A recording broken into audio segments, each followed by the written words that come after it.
Qu'est-ce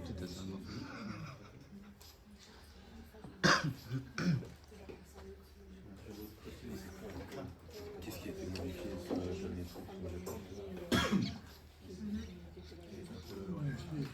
il y a eu une dernière modification du conseil communal. Je ne sais pas, moi je l'ai vu, je ne sais pas. De mon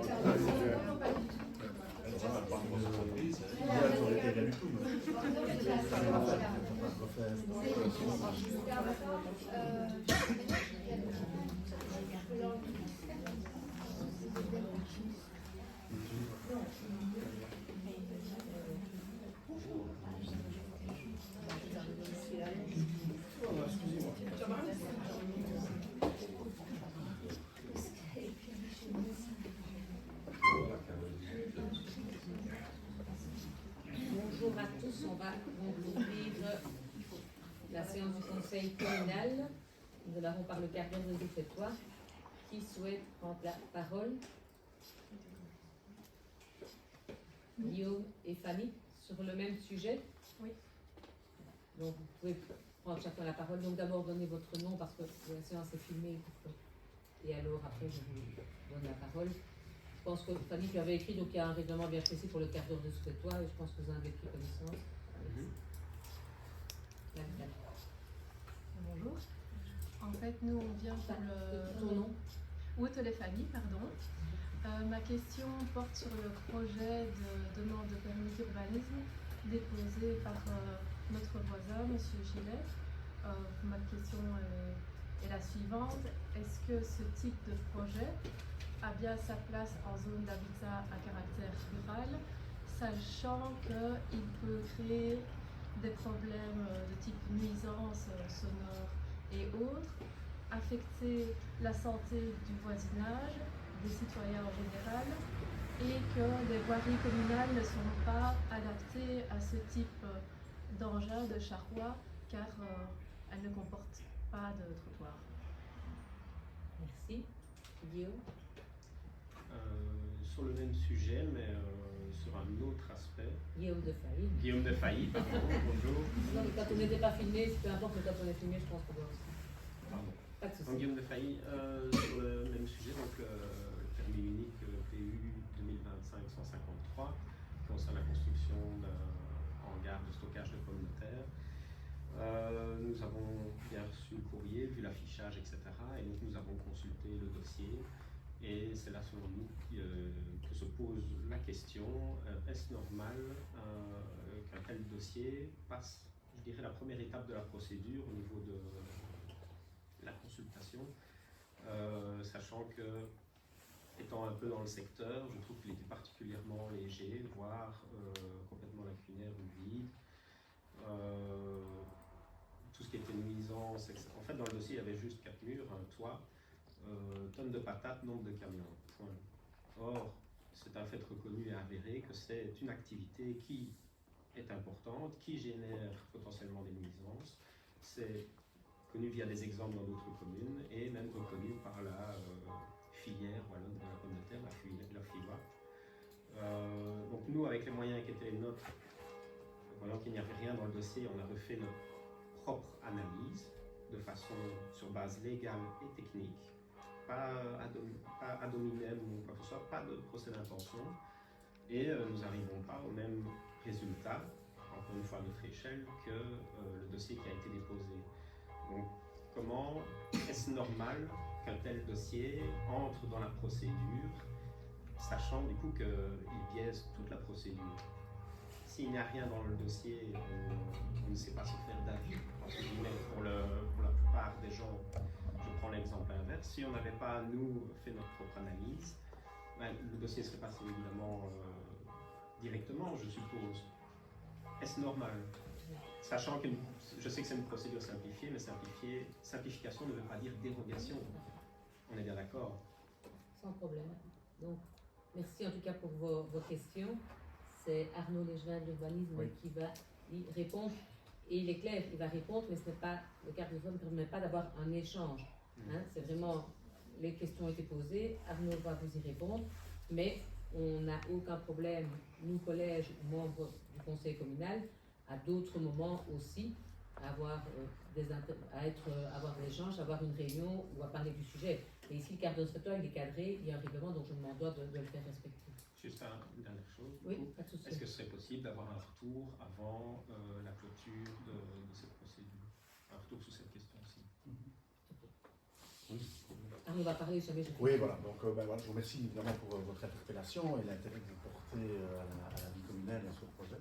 Donc, je tiens d'abord à préciser que l'annonce de projet concernant la demande de permis d'urbanisme, elle a bien eu lieu conformément à la procédure. Donc, la phase d'affichage, elle s'est déroulée, elle a permis à chacune de s'exprimer ses remarques et ses préoccupations. Les citoyens avaient jusqu'à hier pour réagir. Donc nous avons bien pris connaissance avec attention de l'ensemble des réclamations formulées par les riverains, les citoyens concernés de près ou de loin par le projet. Ces réclamations soulèvent différentes questions ou inquiétudes allant de l'intégration paysagère jusqu'à l'utilisation d'un produit antigerminatif et ses possibles effets sur la santé, la gestion des eaux, du charroi, voire même finalement du bien fondé de la culture de la pomme de terre. C'est aussi abordé dans certaines réclamations. Cela étant, je souhaite rappeler que nous sommes toujours en phase d'instruction du dossier et qu'avant de pouvoir nous positionner en toute objectivité et en pleine connaissance de cause, nous souhaitons encore recueillir des informations complémentaires et obtenir certaines précisions techniques et administratives également. Nous avons d'ailleurs rencontré les porteurs du dossier cet après-midi pour aborder avec eux les points soulevés par les citoyens ayant réagi à l'annonce du projet. Malgré cette réunion, nous ne disposons toujours pas de tous les éléments pour nous positionner. Nous sommes par ailleurs toujours dans l'attente de l'avis de la CEJISER, par exemple. Donc voilà, on peut pas. Il y a un volet gestion des eaux, il faut attendre évidemment l'avis complémentaire.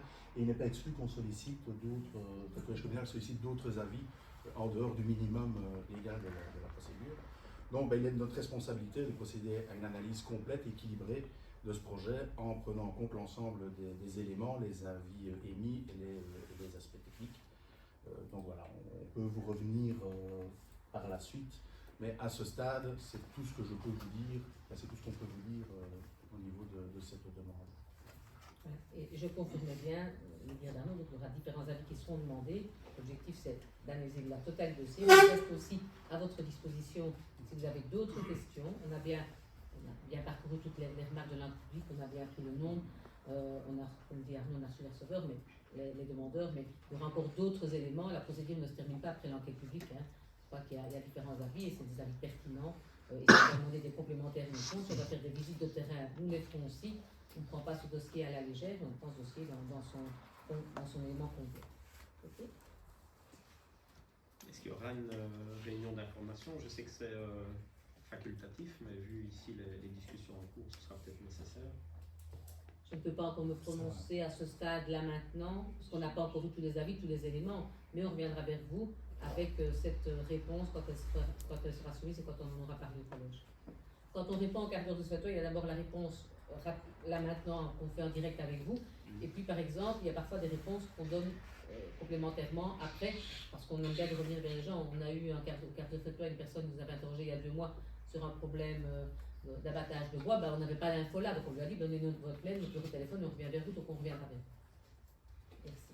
Est-ce qu'il y a d'autres questions pour des quarts d'heure de cette fois? Très bien. Je vous remercie pour votre intervention. Merci à vous. Et donc, nous allons donc ouvrir le conseil communal. Vous avez vu comme moi cet après-midi qu'il y avait un ajout d'un point à l'ordre du jour. Je n'ai pas eu le temps de l'ouvrir. Non, mais je vais l'expliquer, c'est vraiment... Donc, considérant que le PST, donc vous savez ce que le PST, on souhaiterait le passer au mois d'août. Donc, on va vous expliquer aussi la prochaine date du conseil communal à la fin. Donc, le plan stratégique transversal 2024-2030 doit être présenté au plus tard 9 mois après la désignation des EJ20. Considérant que le PST est présenté préalablement au comité de concertation CPS commune. Et donc, on souhaite présenter ce PST lors de la prochaine séance du conseil communal qui sera fixée fin août, et on en reparlera tantôt. Il est donc nécessaire de désigner préalablement à la séance une composition de la désignation du conseil communal au sein du comité de concertation commune CPS. C'est vraiment un élément administratif, et donc c'est pour ça qu'on vous demande d'ajouter ce point au conseil communal aujourd'hui. Il sera mis au point numéro 2. Est-ce que nous devons voter sur ce point? Oui, l'ajout Qui est du point. pour? Sur l'ajout du point. On ne vote pas sur le contenu du point, juste sur l'ajout. Qui est contre? Qui s'abstient? Excuse-moi, j'étais en train de le chercher sur IDLB, excuse-moi. Pas de souci. On vote juste contre l'ajout du On point. devrait faire que de s'abstenir, parce qu'on n'a même pas eu le temps de le lire. Donc, Oui, ça. Mais Voilà. c'est vraiment quelque chose d'administratif. là, mais bon, pas de oui, souci. mais François, tu t'abstiens, tu votes comment? A priori, non, je vais. Mais vous l'avez, ça paraît très compliqué cette histoire. Bon, c'est bon pour moi. Ok, une abstention et un point. Donc, tout d'abord, je voulais excuser aussi Marie-Cécile qui a un décès dans sa famille, pas dans sa vie, dans son lieu, un collègue de travail, et qui donc n'avait pas la possibilité d'aller en visite à un autre moment que maintenant. Et donc, je lui ai bien dit qu'on était en nombre, qu'il n'y avait aucun problème qu'elle soit absente. Donc, nous sommes 10 à avoir voté pour et 9 à avoir voté pour et une abstention. Si, François a voté pour. Ok, nous allons donc arriver au point 1, approbation du procès verbal de la séance du 3 juin 2025. Est-ce que quelqu'un a des remarques? Est-ce que nous pouvons approuver le procès verbal de la séance du 3 juin? Qui est pour? Qui est contre? Qui s'abstient? 2 abstentions. Oui, merci. Le point 2, comité de concertation entre la commune et le CPS, composition de la délégation du conseil communal. Donc c'est ce point que nous avons souhaité ajouter aujourd'hui. Donc considérant que le plan stratégique transversal 2024-2030 doit être présenté au plus tard le 9 mois après la désignation des échevins, il y a lieu de présenter préalablement un comité de concertation et donc nous vous demandons de désigner en séance. Le CPS a désigné en séance du 9 décembre 2024 les membres de cette représentation du CPS. C'est M. Jean-Pierre Legrand, Mme Agnès Ronia, de plein droit, M. Arnaud Massin. Et donc, on demande ici au Conseil communal de désigner la délégation du Conseil communal à ce comité de concertation entre la commune et le CPS. Je dois y figurer de plein droit. Donc, nous proposons Marie-Cécile Rondelet et Anne-Sophie Grusin. On vous demande de prendre acte de cette délibération. Qui est pour? Qui est contre? Qui s'abstient? Merci. Le point 3, Conseil consultatif des aînés, prise acte du règlement d'ordre intérieur. Jean-Marc? Oui. Donc, considérant que le dernier règlement d'ordre intérieur du CCCA n'était plus à jour, il ne correspondait plus aux besoins actuels de la commune ni aux réalités de terrain, vu que cet ROI donc, a été modifié et adopté par le Conseil en séance du 18 juin 2025, le Conseil communal prend acte du ROI du Conseil communal des aînés tel qu'adopté lors de la séance du 18 juin 2025. Donc ici, on n'a pas vraiment de décision à prendre, on doit juste prendre acte. Est-ce que vous avez lu ce règlement d'ordre intérieur? Est-ce que vous avez des réflexions ou des remarques? Non. Très bien. Passons donc au point 4, Conseil communal consultatif des aînés, désignation des membres. Donc, tu peux le la circulaire, il y a une circulaire en 2012 par rapport au fonctionnement des conseils consultatifs des aînés. Et donc, on a chargé le collège de lancer l'appel à candidature pour cette CCA le 25 du 3. Nous avons eu différents noms pour cet appel à candidature. Je vais donc vous les citer. Nous avons reçu M. Paul Gillet, Mme Juliette Pébissen, M. Éric Loax, Mme Marguerite Henry, M. Yves Servet, M. Manu Verset, Mme Marie-Cécile Rondelet, M. Philippe Renquin, Mme Arlette Haquet, M. Francis Croix-Bis et Mme Chantal Etienne.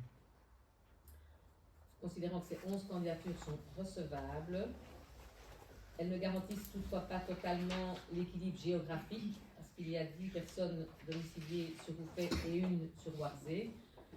Donc, il est possible aussi que cette composition pourrait peut-être évoluer s'il y a une personne vraiment intéressée d'elle-même. On passera peut-être le point, on n'est pas du tout formé, mais à l'heure actuelle, voilà comment elle se Et donc, cette dérogation ne pose pas de souci. Et donc, on vous demande de prendre acte de la composition du conseil communal consultatif désigné telle qu'elle est reprise, telle que je voulais le désigner. Il y aura donc les membres effectifs, je viens de vous les citer. Il y aura 2 représentants du service d'aide aux seniors. Donc, la CSD n'a pas désigné quelqu'un. On a eu des noms, finalement, je les ai envoyés. Donc c'est Belinda Farinella pour le CSD. Pour l'ASD, c'est Agnès Rognat. Et pour l'ADMR, c'est Mme Nathalie Delmel, me semble.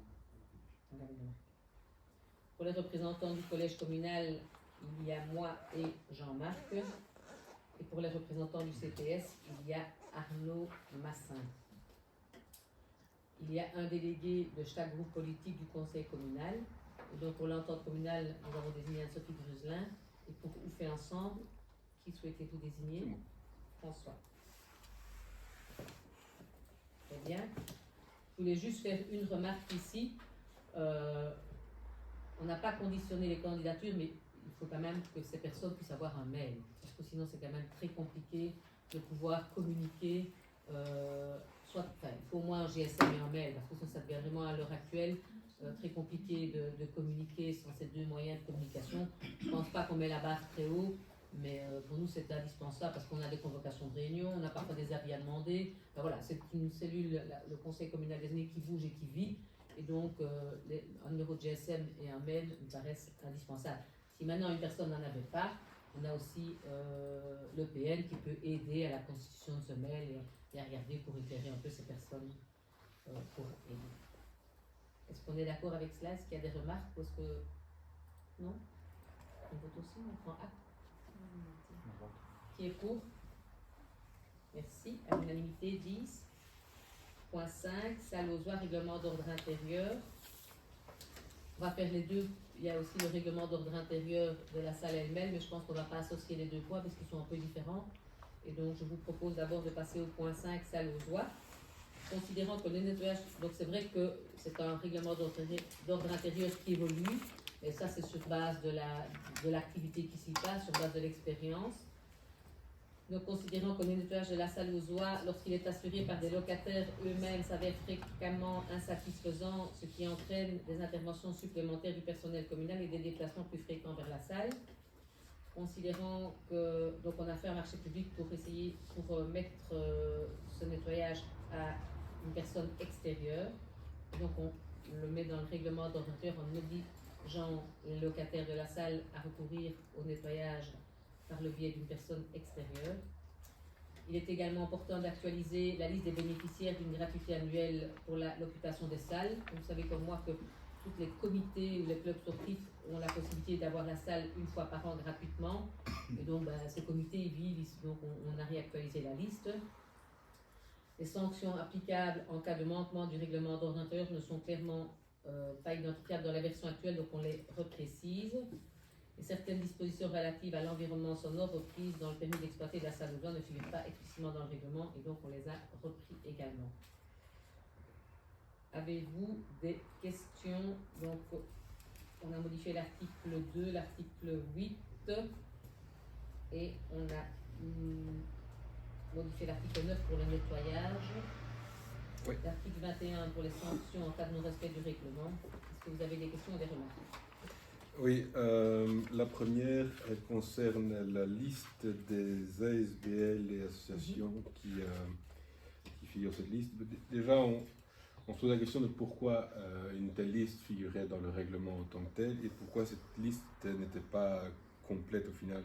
Pourquoi est-ce que des structures comme la Camille Ardennes, les Foyons, la T-News ou même la ferme d'Anceval ne figurent pas dans ce genre de liste d'associations reprises et reconnues et éligibles à cette gratuité pour la salle? Je pense que c'est un peu historique. Ils ne l'avaient jamais demandé. Et donc, à un moment donné, on a fait aussi une liste totale de toutes les SBL. On s'est dit, ces personnes-là peuvent avoir reçu la gratuité. C'est juste pour une info complémentaire. Et si maintenant, on avait une demande, si demain on a un nouveau club prêt à Oufet, on va peut-être pas remettre le règlement, mais on donnerait une dérogation au collège. Donc, toutes ces associations, si elles avaient demandé une dérogation au collège puisqu'elles ont une activité sur la commune d'Oufet, on aurait adapté, on aurait autorisé. Mais donc voilà, c'est juste une adaptation du règlement. Il n'y avait pas en tout cas une raison bien particulière pour ne pas quasi. Ah non, non, mais c'est juste que du coup, est-ce que la liste en tant que telle a lieu de figurer dans le règlement? Je n'ai pas compris. Est-ce que la liste finalement en tant que telle a lieu d'être dans le règlement? Ça permet de clarifier. Donc ça permet de clarifier, de ne pas donner, justement pour ne pas que le collège ait toutes les décisions, mais au moins de clarifier. Et c'est toutes des SBL qui n'ont pas de lutte commerciale. Ok, ça va. Moi j'ai été donc revoir, on a été revoir le permis de cette fameuse salle il y a une dizaine de jours d'ici. Et de nouveau on se repose la question, je pense qu'on l'a déjà posée, mais comment est-ce que la salle de spectacle telle qu'introduite dans son permis d'exploitation et d'urbanisme est devenue une salle des fêtes? Comment ça se fait? Je pense qu'elle a été une salle de spectacle, mais elle était aussi une salle de fête. Non, Au dans point le de vue permis. PCDR, Elle est dans les considérants, la salle de spectacle. Oui. On a déjà répondu à ça il y a quelques mois, parce que c'est pas la première fois que vous revenez là-dessus. Ah oui. elle est dans les... Elle est dans les considérants, donc elle ne fait pas partie de la décision. Donc il n'y a pas un permis d'environnement pour une salle de spectacle. C'est considérant qu'il manque une salle de spectacle, je suis d'accord. Mais ce ne Et après, tu as l'autorisation de du permis. délivrer une Ouais, salle mais de c'est parce spectacle. que c'est pas du tout la même activité. Ah non, mais oui, mais Non, on mais- aurait pu dire considérant que, je ne sais pas moi... Une marche à thème doit s'organiser voilà, une fois par an. Oui, Si elle ne s'organise pas, mais c'est pas grave. sauf qu'ici, d'une salle de spectacle, outre l'aspect environnement, je dirais locaux, fête pour les SBL locales, on la loue pour faire des fêtes, des réceptions. C'est pas tout à fait la même, c'est pas même du tout la même activité que son Et le permis d'environnement permet. C'est un considérant. Je peux pas dire autre Ok. chose que ça. Et concernant donc toujours cette salle, on voit au niveau des horaires à laquelle les gens doivent quitter la salle, enfin on ne retrouve pas ce genre d'informations là-dedans. Donc il n'y a pas d'horaire restrictif quant à la fermeture des lieux pour limiter ne fût-ce qu'à une urgence, ne fût-ce que parler des sons amplifiés, jusqu'à quelle heure on peut le faire, jusqu'à présent il n'y en a pas dans le règlement. Est-ce que ce ne serait pas opportun pour limiter l'impact environnemental du voisinage? Ça, on a déjà eu plusieurs réunions. Je pense que tu as demandé les PV de ces réunions avec le voisinage par rapport à l'organisation de cette salle. Et jusque maintenant, on a déjà pris pas mal de mesures pour limiter. Oui, D'ailleurs, je parle d'un règlement on a ici. plus, oui, tout à fait. On n'a plus vraiment eu de. Moi, j'avais donné mon GSM aux voisins en disant si vous avez un souci, vous pouvez appeler. Donc, il n'y a plus vraiment eu d'appel. Des plaintes à la police non plus. Donc, on a mis pas mal lors de ces réunions d'actions en place afin de limiter les nuisances pour le voisinage. Mais il est clair qu'il n'a pas encore été décidé, ce n'est pas à l'ordre du jour, de dire qu'à un moment donné, si vous avez une activité, un anniversaire privé, mais que la salle doit être libre à 2 € au matin. Ça, parce qu'il est quand même compliqué quand tu organises un anniversaire privé de dire à 2 € au matin, tout s'arrête. Donc ça, on n'a pas pris le choix. Mais par contre, si tu regardes bien un peu le règlement, au plus tard pour 8 € au matin, la salle doit être libérée pour permettre le nettoyage. Mais si demain tu organises une communion dans tes enfants et que si tu organises l'anniversaire de ton épouse et qu'on te dit ben voilà tu peux louer la salle, mais tu sais à 1h59 du matin tout le monde doit être au monde pour nous respirer. Ça, voilà, on n'a pas décidé, mais on a mis pas mal de choses en place pour que les nuisances soient moindres et je pense que ces choses sont effectives maintenant et se ressentent en tout cas sur le terrain. Je ne sais pas si quelqu'un d'autre a quelque chose à ajouter. Oui, mais je n'ai pas fini, j'en fais une toute petite. J'ai juste on a aussi la remarque, et c'est la dernière pour cette salle, on a vu qu'il y avait maximum 7 personnes PMR admises dans l'exploitation de cette salle. Du coup, pour tout ce qui est repas à 3x20, on fait comment dans ce genre de contexte-là? Alors, Ouais, d'abord sur l'étage. ouais, Comment est-ce que c'est calculé? C'est s'il y a un incendie, donc il y a deux issues, gauche et droite. Si un côté c'est bloqué, on regarde la surface de stockage des personnes en chaise roulante, le temps de mettre tout le monde et les descendre. Pas dans l'ascenseur ou l'escalier, puisque l'ascenseur ça mettra en cas d'incendie. Donc c'est ça la norme. Donc PMR, oui, c'est personne en chaise roulante en fait. Quand on fait une activité au rez-de-chaussée, c'est beaucoup plus facile à évacuer qu'à l'étage. Maintenant, il y a des membres ici qui ont déjà participé au repas des 3x20, ben, tout le monde est valide, quoi. Enfin, la grande majorité est valide, il y en a peut-être. Ah oui, mais c'est parce que quand tu parles de donc, PMR, voilà, c'est vrai c'est qu'on ne pourrait pas forcément- faire Et donc, on parle bien de l'étage et pas du bas ici, alors, si on considère cette personne. Ça non plus, c'est pas la C'est de mémoire, c'est ça. On peut vérifier, mais de mémoire, c'est ça a été discuté à l'époque, c'est ça. Est-ce qu'il y a moyen juste de le clarifier là? Pourquoi? Que c'est uniquement C'est une l'étage. norme incendie. Non, franchement, non. Ça n'apporte rien, sincèrement. Ben, c'est parce qu'on s'est demandé Mais c'est une norme incendie. pour Oui, c'est une norme incendie. On va pas mettre une norme incendie dans un règlement d'ordre intérieur. Ok. On a dit qu'on ne va dire. On peut passer donc au vote de ce règlement d'ordre intérieur. Qui est pour? Qui s'abstient? Qui est contre? Très bien. Le point 6, salle Aurore, règlement d'ordre intérieur également. Là, on a les mêmes modifications, sauf qu'on n'a pas le problème sonore. Avez-vous d'autres questions? Ni déchets volants. Oui. C'est au rez-de-chaussée. Donc, le nettoyage, la disponibilité, la gratuité. Oui, tout ça est bon. Il y a juste la notion de. On a vu dans le règlement, donc les food trucks, les plats des food trucks doivent repasser par la cuisine. C'est pourquoi? Donc, à la salle aux oies, les food trucks sont interdits. À la salle elle-même, C'est autorisé, c'est c'est autorisé. logique, oui. Et donc, lorsque tu regardes la salle elle-même devant toi, à droite, tu as un accès vers tout ce qui est cuisine, Oui, arrière-cuisine. je connais bien Donc, ça. on demande que le food truck soit installé par là-bas. Non, Il y a une prise. je lis moi que les repas chauds doivent passer par les cuisines pour des raisons d'hygiène. J'ai pas du tout compris ce point, parce qu'a priori, il y a Quand tu un as vu food ça, truck. je mets tout dans le contexte. Attends, food truck.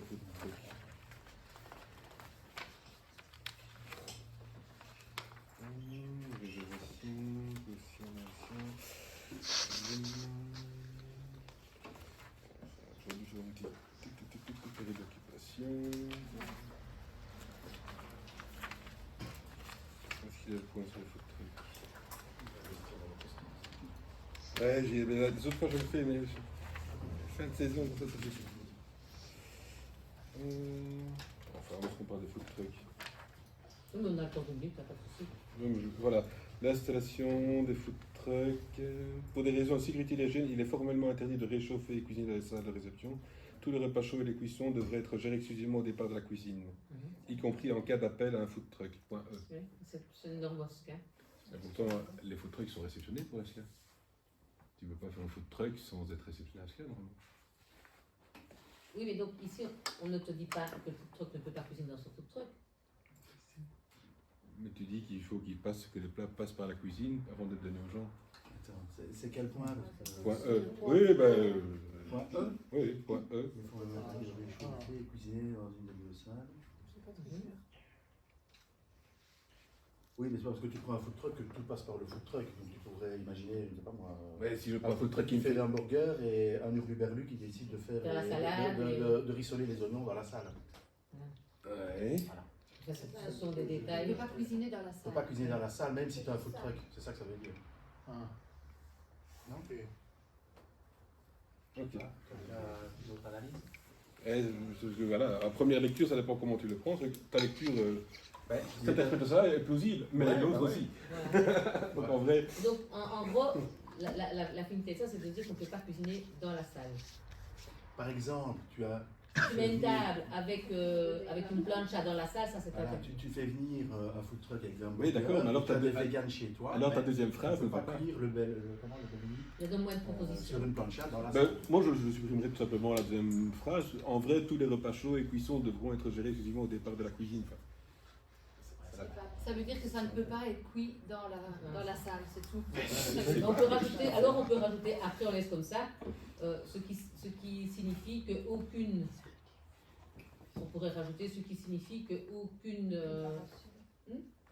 préparation culinaire ne peut être effectuée dans la est-ce salle. que c'est vraiment utile de préciser ça? En vrai, à part, ça n'a pas de sens. Quoi. Je veux dire que je ne peux pas faire le fondu. Je veux dire que tu peux pas mettre un camping-gaz sur la table et faire Voilà. chauffer quelque chose dans la Ouais. salle. Ça, tu peux le mettre, mais Voilà. Écoute, nous on propose, ouais, si tu la veux. salle est mise en route depuis quelques années, ça n'a pas posé de problème. Donc, le principal, c'est que quand Eric rencontre les locataires, il explique bien, et ça, le message est formellement chaque fois passé, que tout ce qui est culinaire doit se faire dans la cuisine et qu'on n'autorise pas des becs à gaz avec de l'alcool. Si tu veux réchauffer une soupe, si tu veux cuire une soupe dans la salle, ben non, c'est pas l'endroit. Eh ben ça, la première phrase, c'est bon. La deuxième, Après la deuxième, quoi, c'est ça? Après la deuxième. c'est la deuxième qui n'a pas de sens. Oui, mais voilà, je pense que la salle est mise, ça se passe bien, et donc nous allons passer au vote. Qui est pour? Qui est contre? Très bien, merci. Le point 7, CECP, convention d'accompagnement et suivi dans le cadre du dispositif du plan de pilotage des écoles. Donc, la convention entre le pouvoir organisateur et le conseil de l'enseignement des communes et des provinces de CECP est sollicitée pour l'élaboration et l'adaptation du plan de pilotage et la mise en œuvre du contrat d'objectif. Le CECP, c'est un allié important dans l'enseignement, il accompagne les PO. Et donc, avez-vous des questions par rapport à cette convention? Si on vous demande de l'approuver. On interroge souvent le CECP d'un point de vue juridique lorsqu'on a une question bien spécifique par rapport au nombre d'heures, par rapport aux nominations. Et franchement, on a un service et donc parce que toute convention doit être approuvée par le conseil communal. Oh non, on ne va pas les Pas de problème. Qui est pour? Merci. Unanimité, 10 pour. Le point 8, convention de tarification adaptée du hall polyvalent transcommunal de Clavier-Oufet. Jean-Marc? Oui, donc convention de tarification adaptée du hall transcommunal de Clavier-Oufet. Donc ici, on va vous demander d'approuver la convention que vous avez reçue et que vous attentivement. Et je suis prêt à répondre à toutes vos questions. Tout ce qu'il y en aura. J'attends. Il n'y en a pas beaucoup. Très bien, nous sommes tout oui. Non, je me pose la question de combien de clubs Oufetois se rendent au Omnisport et Clavier et à quelle fréquence ce hall est utilisé par les Oufetois et quels sont les montants versés par ces clubs pour l'utilisation de la salle. Pour le moment, il y a le bas de haut et le Loiselet, football, enfin l'hiver. Donc l'année passée, ça représentait 7% des heures. Donc ils payent 23 €, ils payent 15 € l'heure, plus ou moins un peu plus, mais ça va changer chaque année. Oui, c'est en fonction. 15 € l'heure pour tout le plateau sportif. Et s'il n'était pas de Clavier ni d'Oufet, ce serait 23 €. Répète le premier montant. Donc c'est 15 € pour les gens de l'entité. C'est 15 € pour les Oufetois. Ouais. Et 23 € hors entité. Et Et la participation d'Oufet là-dedans? donc la participation, c'est la différence entre C'est ça, les deux locations. c'est les heures, dans la convention, c'est les heures du club Oufet par rapport aux heures totales fois 100, donc on a les pourcentages. Et donc on a fait des simulations par an. Si on arrive à 10%, on serait autour des 5 000 € par an dans les frais. À 25%, on monte à 12 700. si on a un quart d'occupation. Et on peut se réserver entre 0 et 30%. Ça, c'est la convention. Et on a mis un plafond, parce qu'on s'est dit aussi, si à un moment donné, Clavier n'entretient pas bien son hall, ben nous, femmes, ne peut pas être responsable de ça. Donc on a mis un plafond. Mais c'était 30 000 € au départ. 25 000 €. Ah, ça descendait 25 ou c'était toujours été 25? 25. J'ai 25. Avez-vous d'autres questions? Mais, donc la facturation se fait tous les trimestres. Mm-hmm.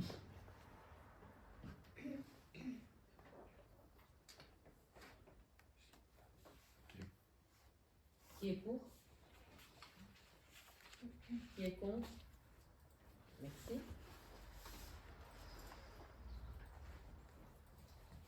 Alors, convention relative aux services proposés par la bibliothèque itinérante de la province de Liège, adhésion. La bibliothèque itinérante de la province de Liège est désormais reconnue comme un opérateur itinérant. Cette évolution législative impose la formalisation de la collaboration entre la province et les communes bénéficiaires du service du bibliobus au travers d'une convention spécifique. Je voulais juste faire remarquer, Julien, qu'il y a un règlement d'ordre intérieur pour notre conseil communal que donc passer par des messengers privés pour contacter la bibliothécaire ne se fait pas. Il y a des règles et donc on doit passer, lorsqu'on a des questions, la directrice générale est là pour préparer le conseil communal avec vous. Est-ce que vous avez des questions par rapport à la convention relative aux services proposés par la bibliothèque? Ben, j'aurais quand même bien voulu pouvoir rencontrer la bibliothécaire et aller voir sur place comment ça fonctionne. Le bibliobus, là aussi on vote. Le bibliobus. Oui, mais comment, parce que j'ai jamais été, et Mais ce j'aimerais n'est- bien me rendre compte de comment. Il y a un Comment horaire de ça va? passage. Il y a un horaire de passage sur Internet. Ok. Il passe, je pense, 2 fois par mois ici sur. Tous les mardis. Les mardis. Tous les mardis. Il y a l'horaire de passage sur le site. Donc il n'y a pas de souci. Si tu as des questions, si tu vas les visiter, ben, on est je pense que tous les mails que vous envoyez très fréquemment, on essaie d'y répondre. Donc ici, s'il y avait une question par rapport au conseil communal pour cette convention, on était là. Mais madame la bibliothécaire est en congé de maladie. Et je pense que le Messenger n'est pas Non, non, mais le truc adéquat. Et donc, on est vraiment à ta disposition. Est-ce que vous avez d'autres questions par rapport à cette convention? Est-ce qu'on peut voter? Qui est pour? Ah oui. Voilà. 10 à l'unanimité, merci. Point 10, comptabilité fabricienne, modification budgétaire numéro 1 2025 de la fabrique d'église Saint-Martin. Les recettes et les dépenses sont en équilibre pour un montant de 8 668,85 € et la contribution communale est de 1 019 €. Avez-vous des questions par rapport à cette modification budgétaire? Non? Est-ce qu'on peut l'approuver? Qui est pour? Unanimité 10, merci. Le point 11, comptabilité CPS, compte 2024, approbation. Arnaud? Oui, donc le compte 2024 a été, le point a été abordé au dernier conseil de l'action sociale. Il a été voté à l'unanimité. Et donc le résultat ordinaire sort avec un solde positif de 144,71 €. Donc ce qui nous fait, après cet exercice, un fonds de réserve à l'ordinaire de 138 924 €. Et donc je vous demande d'exercer votre rôle de tutelle d'approbation et de voter le compte 2024 qui, je vous le rappelle, a été voté à l'unanimité par les membres de l'action sociale. Est-ce qu'il y a des questions? On peut voter.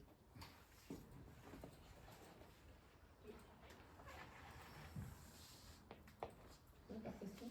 Qui est pour? Qui est contre? Qui s'abstient? Merci. Le point 12, comptabilité CPS, modification budgétaire 2025, numéro 1, approbation. Voilà, donc dans la foulée du compte, je vous demande d'approuver la modification budgétaire numéro 1, donc dans laquelle nous avons intégré le résultat mirobolant de 144,78 €. Et donc, je vous propose d'approuver une modification budgétaire avec un résultat négatif de 103 010 €.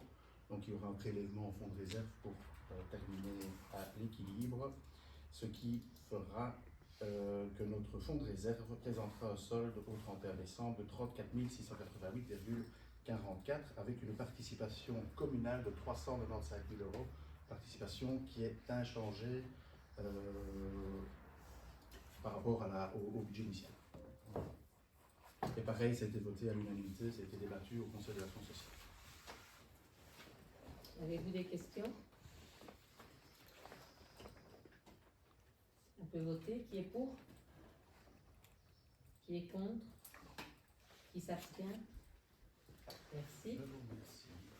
Le point 13 et le point 14. Pour les travaux, on dépense de l'argent. Point 13, acquisition d'un tracteur télescopique, approbation des conditions et du mode de passation. Vas-y Michel. Il n'y a pas grand chose à dire, on a besoin d'un tracteur tout simplement, et puis en discutant avec les hommes, on se rend compte que si on a un engin télescopique, donc avec Je sais pas, il n'y a pas de un problème. relevage derrière, une prise de phase derrière, ça convient mieux, on travaillera beaucoup mieux, on travaillera plus souvent avec la machine. Donc on a décidé de faire un cahier de charge et de demander les ordres de prix pour l'achat d'un tel engin. Il y a des questions? Oui. Vas-y. Mais en fait, j'aurais bien voulu connaître les heures de l'ancien tracteur de 2 sphères qui est au garage pour le moment. Je crois que je sais ça comme ça. J'en en tête qui ont été autour des 5000 heures Oui, il n'y a pas beaucoup d'heures. sur 15 années de travail, à peu près, si je ne me trompe pas. Donc, ce qui fait quand même une moyenne de travail horaire plutôt très faible. Oui. Et donc, si je vois bien le budget, ou si je j'imagine bien, 132 000 euros ou 160 000. 170, non.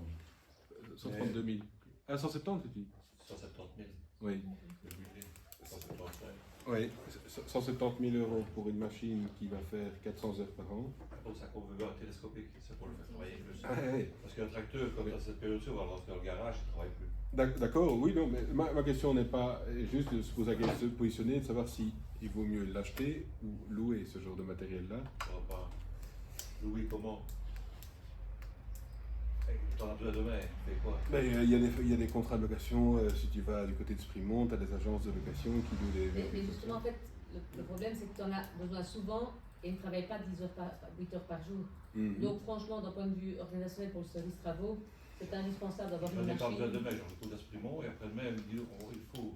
Non, il y a des formules qui se louent sur des machines un petit peu qui ont 5-6 ans, des après-leasing, comme ils appellent ça, où tu sais louer quasiment à l'année une machine à l'heure. D'expérience, j'ai essayé le leasing, ça coûte plus cher que. Mhm. En Ouais, plus, voilà. en même temps, ici qu'on l'achète. Ma seule remarque ici, c'est que si on passe sur un télescopique, la durée de vie de la télescopique, elle va être de maximum 10 à 12 ans.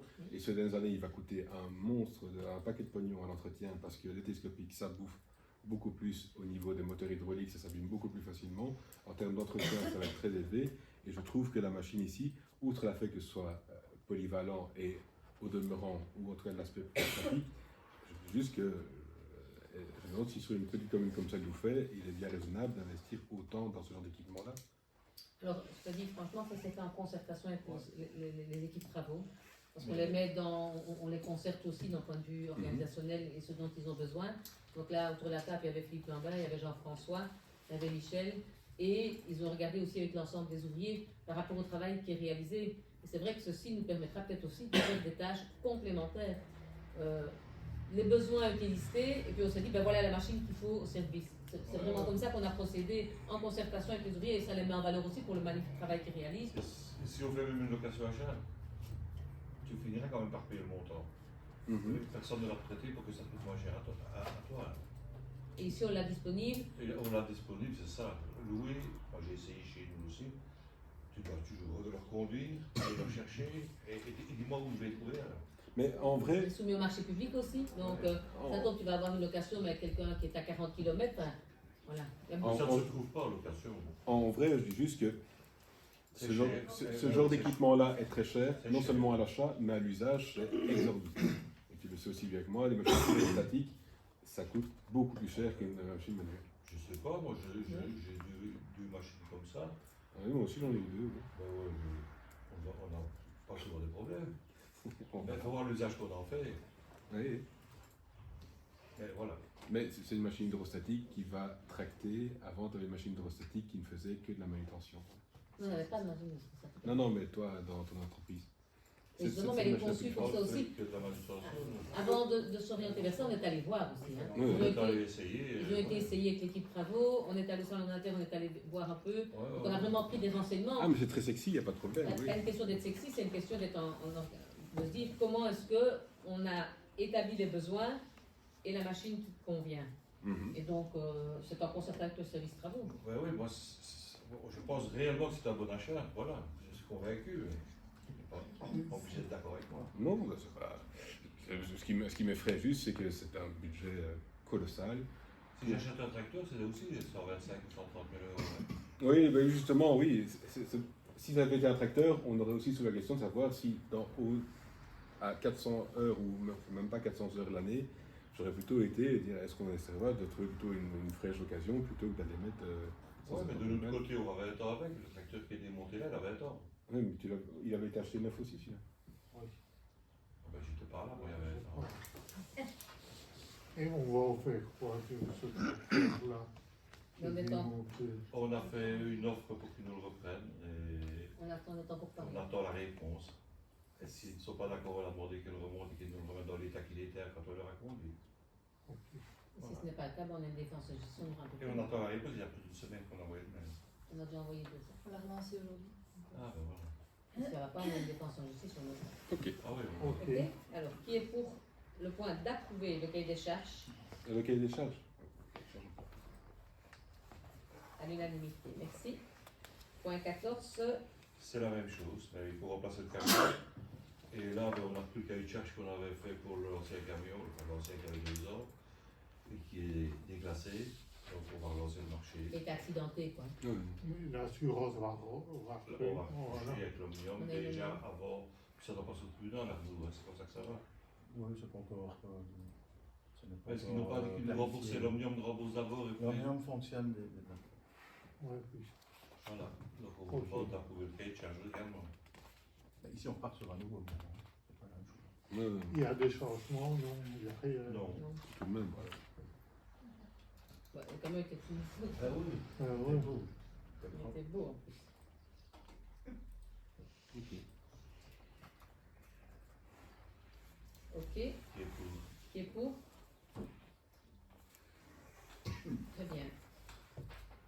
Avant de passer aux questions d'actualité, je voulais juste vous informer que les PV de collège sont disponibles sur le site jusqu'au 10 juin. On a regardé aujourd'hui, mais il reste encore un peu en urbanisme des choses à finaliser pour Renault. Oui, 10 juin. PV de collège, hein. Hier, jusqu'au 10 juin. Ouais, jusqu'au 10 juin. Et donc, il en manque 2. Hélène part en congé demain. Elle sera remplacée par Plops. Jean-François Dieudonné. Je l'appelle Plops. C'est Henri Laborie qui l'avait surnommé comme ça. Et donc, c'est pour vous dire que dès qu'elle revient, Renaud aura certainement finalisé les compromis. Et donc, les PV, je reprends mon agenda du...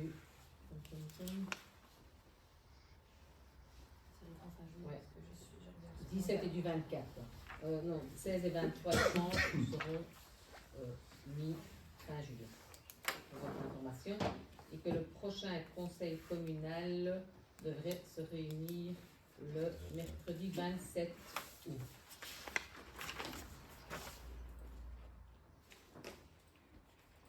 Je crois qu'il n'y a pas d'autres remarques. Si de toute façon vous avez des mails à adresser à l'administration, mais il faut les mettre à Jean-François alors et pas à Hélène pendant. On revient le 23 ou le 24, je pense. Mais Le 28. le raccourcissez ses vacances.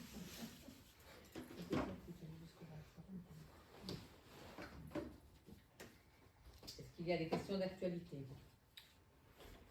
Julien. Je vais commencer par INSA. On est allé chez Essetia à l'Assemblée Générale et il propose de faire un cadastre des communes. Et apparemment, ce serait gratuit. Je me demande si ça ne serait pas intéressant parce que j'ai demandé des informations là-dessus. Il y a un cadastre qui reprend quoi? Il y a déjà plusieurs mois, tous les biens communaux. La liste des biens communaux. Non, moi j'ai demandé la liste et la date d'acquisition. Et donc, Et pour ça, qu'avons-nous fait pour ta question? mais pour ma question, je me demande si on ne demanderait pas, si c'était pas possible de demander à Essetia qui fait ce genre de truc. Et le cadastre des biens communaux, nous l'avons. Je l'ai demandé, Alors, la date non. d'acquisition. Oui, la date d'acquisition, tu as demandé. Donc nous, on est reparti les 10 dernières années, parce que ça, on avait facile de trouver la date d'acquisition lorsqu'on a acheté la salle aux oies, lorsqu'on a acheté le CPS, on a des actes, et on a demandé au comité d'acquisition de nous donner les dates d'achat. Par exemple, l'administration communale ici, je ne vais pas mettre Hélène pendant 3 jours pour aller chercher la date d'achat. Non, je me voilà. dis bien. Donc, le cadastre des biens communaux, ça on l'a. Ah ben ça va. Donc, tu as la salle aux oies, tu as la salle elle-même, tu as les pays, tu as le CPS, tu as l'administration communale, tu as les ATEM, et puis alors tu as les SAR communaux, tu as les bois. Donc, le cadastre, on l'a, on sait ce que la commune a. Mais par contre, la date d'acquisition, oui, je ne pourrais pas dire quand on a acquis les bois, par exemple. Donc, ça, on a envoyé le courrier dans ton mail. Donc tu as reçu une liste exhaustive de tous les biens communaux, toi, ici? Non, même pas. J'en ai reçu 3. Oui, en fait, tu as demandé la date d'achat des biens communaux. Et donc, on t'a répondu ce qu'on avait le plus facile de trouver, c'est-à-dire les 10 dernières années, ça c'est assez simple. Mais on n'a pas mis l'administration, je rappelle que nous sommes 7 temps plein et un mi-temps à l'administration, on n'a pas mis l'administration dans des recherches de voir quand on a acquis des bois, quand on a acquis ici l'administration communale, quand on a acquis des SAR communaux. Donc ça, on a transféré au comité d'acquisition qui est le notaire des communes afin qu'il nous donne l'information. Et eux, je reconnais, à mon avis, c'est peut-être pas une priorité, donc tu auras peut-être l'info à un moment donné, mais Ah oui, voilà, elle est en route, oui. elle est en route, quoi. Ok, oui, c'est bien. Moi aussi, au début du conseil, on a parlé du quart d'heure de fais-toi.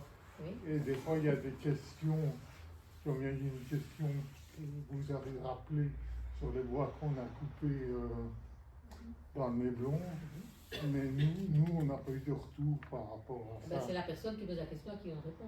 Ah, donc nous, on ne sait pas ce qu'il en est. Toute personne, quart d'heure de zouf fais-toi, on sait savoir que le quart d'heure de fais-toi, c'est en droit d'une interpellation, ça n'a rien à voir avec un PV de conseil communal. Et donc, libre à toi d'interroger la commune en demandant ce qui a été répondu à ce quart d'heure de fais-toi. Maintenant, on peut, voilà, quand tu as besoin, mais c'est vrai que souvent, la personne pose une question, on répond à la personne qui a posé la question. Non, c'est parce que, voilà, j'ai pas la parfois, il nous faut un peu de temps, parce que là, on a appelé la DNF, donc c'était pas une réponse qu'on a eu aussi facilement. Ok. Très bien. Et ma dernière question, c'était un peu ce que Cassiane a essayé de vous expliquer l'autre fois. Dis-moi, Cassiane. Mais je vais essayer de Prends ton temps, pas de souci. Donc, la question porte sur le cimetière. Sur les cimetières. Oui. Tous les noms qu'on a demandés sont dans des PV en séance publique. Attends, les noms de quoi? Qu'on va demander. Faut être précis. Donc, moi, on va partir sur Elmel. Oui. Donc, le 25 mars, le collège Oui. fait un marché public pour 13 tombes. Le soir, le conseil communal déclasse 13 tombes à Elmel. Oui. Donc, ça fait. Donc, on me répond que les 13 tombes déclassées par le enfin, qui font partie du contrat d'exhumation ne sont pas les mêmes que. Donc, j'aimerais bien savoir quelles sont les 26 tombes à Elmel.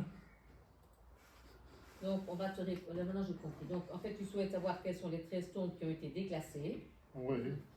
Et savoir quelles ont été les 13 tombes qui ont été exhumées. Qui ont été dans le contrat. Oui. Mais exhumées. Exhumées. Pour Elmel. Voilà. Pour ce jour-là. Parce qu'en réalité, à Elmel, on n'en exhume plus que 12. Ça, c'est possible aussi. Tu sais, à un moment donné, le service travaux, oui, non, mais... travaille, et c'est possible que sur le terrain, à un moment donné, par manque de temps, parce aussi qu'une décision évolue. Nous, j'ai pas de souci avec ça, mais moi, je voulais donc, c'est savoir... pas 13, mais c'est 12, alors. Non, non. C'est 13, et il en reste une qu'on n'a pas exhumée. Il va savoir le numéro. Voilà, et sur Rouffet, on en retrouve 6.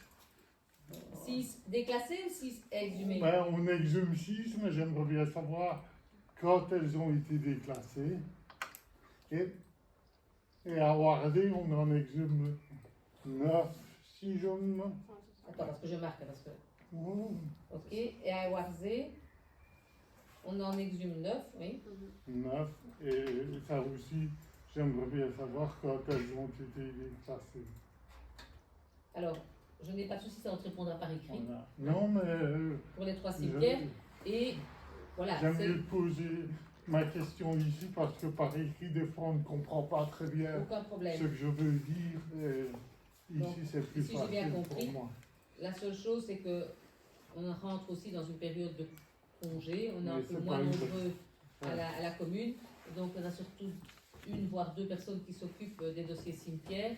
Donc on va lui demander de regarder à cela et de te répondre, mais voilà, ce ne sera pas dans les 2-3 jours. Et si maintenant elle a le temps, ça sera peut-être dans 3 jours, mais j'aime bien d'annoncer qu'en période de vacances scolaires, on est peut-être un peu... Ma question a été bien comprise. Oui, donc moi j'ai compris, à Elmel, on a déclassé 13 tombes et on avait fait un marché pour en exhumer 13 et on n'en a que 12 qui ont été exhumées et avoir les noms et les endroits de ça. Celles du marché ne sont pas les mêmes. Je n'en sais rien, ça je C'est ce qui m'a été dit. Oui, donc, je ne saurais pas te dire là maintenant si à un moment donné les tombes qui ont été exhumées ont été celles qui ont été déclassées sont celles qui sont exhumées. C'est le service travaux qui regarde avec le service administratif cimetière et qui regarde pour cela. Ok. Celles qui ont été déclassées, il y a fort, hein, dans le délire. Oui, celles qui ont été déclassées, Oui, tu les as. je l'ai des 13, mais je n'ai pas de 13 qui ont été exhumés et qu'on m'a dit lors du conseil après le 25 mars, quand j'ai dit que c'était les mêmes, on m'a dit non, Et tu c'est pas souhaites les mêmes. savoir celles qui ont été exhumées, quand elles ont été déclassées. Voilà, pour être sûr que... Et moi, je vais peut-être te reposer une question, parce que, en fait, tout ça, ça demande beaucoup de travail à l'administration. Et je me demande quel est l'intérêt de cela. Parce que moi, j'ai pas de souci à ce qu'on pose des questions et que l'administration travaille, mais pendant qu'elle fait ça, elle ne fait pas autre chose non plus. Mais si tu me dis qu'il y a un intérêt spécifique, de toute façon, on te répondra, c'est tes droits, je n'ai aucun problème. Mais j'aime bien aussi d'attirer l'attention du travail colossal que c'est à l'administration et de dire que les finances de la commune sont saines parce que justement, on a toujours maîtrisé l'emploi et qu'on a 7 personnes et demie, enfin 7 personnes et demie, je pense, qui travaillent, donc c'est pas énorme. Mais si tu me dis qu'il y a un intérêt spécifique, de toute façon, tu as tous les droits et moi, j'ai aucun problème à te répondre. Mais ça m'interpelle aussi parfois ce genre de questions parce que il s'agit de noms, enfin, d'endroits, on gère les cimetières dans une gestion, on déclasse des tombes, on en exhume, voilà. Mais si tu me dis qu'il y a une raison bien spécifique, je suis tout ouïe. Mais la raison, c'est bien ça, c'est d'être attentif à ce qui se passe là-bas et ne plus retrouver des cercueils dans les déchets verts. Alors, Donc voilà. alors ça. là, je tiens aussi, attendez, je tiens aussi quand même à faire, d'abord, c'est pas, donc, je tiens aussi à faire le travail remarquable de l'entreprise qui a exhumé, de l'équipe des services travaux qui ont suivi, quand je vais jouer, de savoir que c'est quand même pas la plus belle des tâches, c'est quand même pas si simple que ça, de l'erreur, hein, certainement, quand ils ont travaillé toute la journée dans le cimetière d'Ouffet, que tout est fermé selon le règlement, et que l'entreprise qui a exhumé à son camion qui est plein, qu'il est 17h, et qui demande simplement à Philippe Lambin, est-ce que les quelques planches de bois, je peux les laisser là dans le four, venir les chercher demain à 9h, mercredi matin à 9h, ce n'est pas les mettre dans les déchets verts. Alors je pense que tu as raison, ce n'était peut-être pas permis. Quand Philippe ne nous a pas contactés pour voir s'il pouvait le faire, en tant que bon gestionnaire communal, après une journée de travail dans l'exhumation qui n'était pas le plus simple, il s'est dit, demain, on reprendra ces planches de bois, parce que c'était des planches de bois, et à 9h, le mercredi matin, l'entrepreneur était là pour les reprendre. Donc voilà, je tiens aussi à défendre le service travaux par rapport à ça, et tout ça en étant filmé toute la journée, photographié. Comme ça, tout est clair. J'ai aucun souci avec ça, hein. Je me suis renseigné, j'ai contacté plusieurs entreprises. Je sais, tu as déposé plainte d'ailleurs. J'ai pas déposé plainte. Oui. Non. Il y a une plainte qui est déposée à la région pour ça. Et voilà, moi j'aimerais bien que ce soit tenu comme...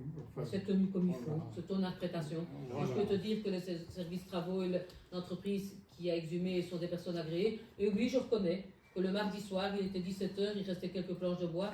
Et il a demandé, est-ce qu'on peut les laisser là dans le feu le matin? C'est du bois propre. Bon, voilà, pas de souci.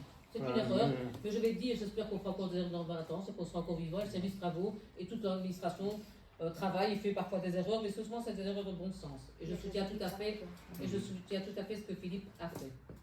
Je voudrais peut-être intervenir aussi parce que je l'ai vécu personnellement. À Warzé, j'avais 2 tombes d'ancêtres qui risquaient de disparaître. Ça a été affiché. J'ai eu le temps de le voir, j'ai eu le temps on m'a écouté, j'ai pu faire les travaux, voilà, et j'ai été bien reçue, et j'ai pu faire tout ce qu'il fallait.